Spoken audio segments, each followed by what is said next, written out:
ఏంటమ్మా, ఇదే మీ మొదటిసారా? కాదండి, ఇదివరకు ఒకసారి నా కూతురు కోసం నడిచాను. ఇప్పుడు హాస్పిటల్లో ప్రాణాపాయంలో ఉన్న నా భర్త గురించి చేయబోతున్నాను. అవునా? ఏదేమైనా సరే మన నమ్మకం మీదే ఆధారపడి ఉంటుంది. అయితే ఈసారి నేను నిప్పుల గుండం మీద నడవడం లేదు. పొర్లు దండాలు పెట్టబోతున్నాను. ఏంటమ్మా నువ్వనేది? అవును, పొర్లు దండాలను సమర్పించుకుంటాను. పూజారి గారు సూచించిన విధంగా చేస్తాను. కాళ్లతో నడిస్తేనే కాళ్ళు కాలిపోతాయమ్మా. వారం రోజుల దాకా నడవలేవు. అలాంటిది నువ్వు ఏకంగా పొర్లు దండాలు పెడతానంటున్నావు. వింటుంటే ఒళ్ళు జలధరిస్తుందమ్మా. ఎలా సిద్ధపడిపోయావు? కొన్ని నెరవేరాలి అంటే ఇలాంటివి చేయక తప్పదమ్మా. జరగరానిదేదన్నా జరిగితే ఒళ్ళు కాలిపోయి నీ ప్రాణమే పోతుందమ్మా. నా ప్రాణం పోయి నా భర్త ప్రాణం నిలబడితే చాలమ్మా. వద్దమ్మా, నా మాట వినమ్మా. దయచేసి ఎవరూ అడ్డు చెప్పకండి. జై భవానీ.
ఇక నీ చావు ముహూర్తాన్ని ఎవ్వరూ తప్పించలేరు శ్రీకర్.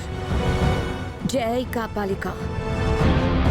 నేను ఈ శ్రీకర్ని నీకు బలిస్తున్నాను, స్వీకరించు.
ఇంజెక్షన్ చేద్దాం అనుకున్న సమయంలో నా చేతుల మీద మంటలు రావడం ఏంటి?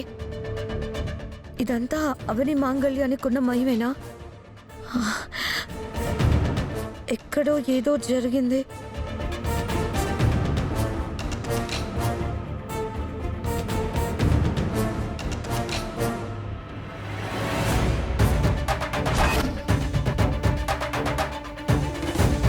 నేను చెప్పిన విధంగా నీ దీక్ష పూర్తయింది. ఇక లే తల్లి.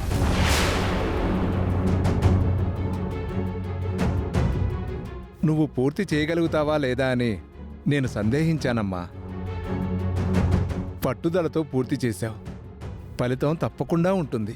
మేము ఎన్నోసార్లు ఇలాంటి మొక్కులు చెల్లించుకున్నాం కానీ నీలాగా పొర్లు దండాలు మాత్రం పెట్టలేదమ్మా. నిజంగా నీ వంటి సాహసం మేం చేయలేము. మొదట్లో అయితే నడవటానికి గుండాగినంత పని అయ్యేది. ఇప్పుడంటే కొంచెం అలవాటైంది. కానీ ఇలా చేయటం మా వల్ల అయితే అవదు.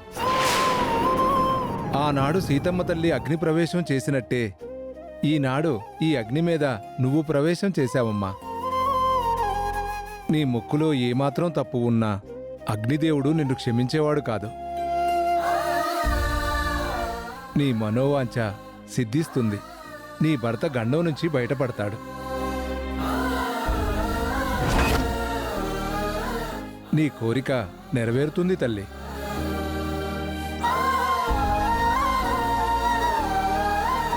మొదట నాకు భయమేసిందమ్మా.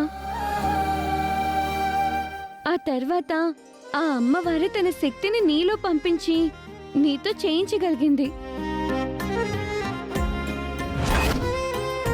అందుకే నీకేమీ కాలేదు.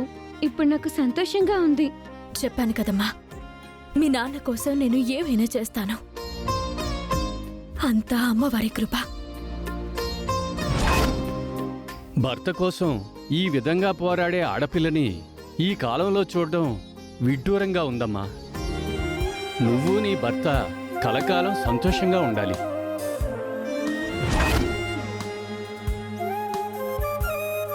అవును తల్లి, మీ మధ్య ఏమైనా ఇబ్బందులుంటే అవన్నీ కూడా తొలగిపోయి జీవితాంతం ఆనందంగా ఉండండి. మీ అందరి దీవెనలు నా భర్త మీద పడి ఆయన కోలుకోవాలి. ఇక మేం బయలుదేరతాం పూజారి గారు. మంచిదమ్మా. నువ్వు స్కూటీ దగ్గర ఉండమ్మా, నేను బట్టలు మార్చుకుని వస్తాను. సరే అమ్మా, తొందరగా రా. హాస్పిటల్ దగ్గరికి వెళ్దాం. నాన్నని వెంటనే చూడాలనుంది. అలాగే.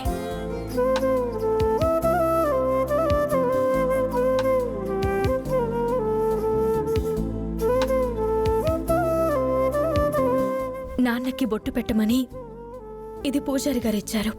పట్టుకో. ఆ వసీకర ఎక్కడున్నా దాన్ని మాత్రం వదలకూడదు. పదమ్మా.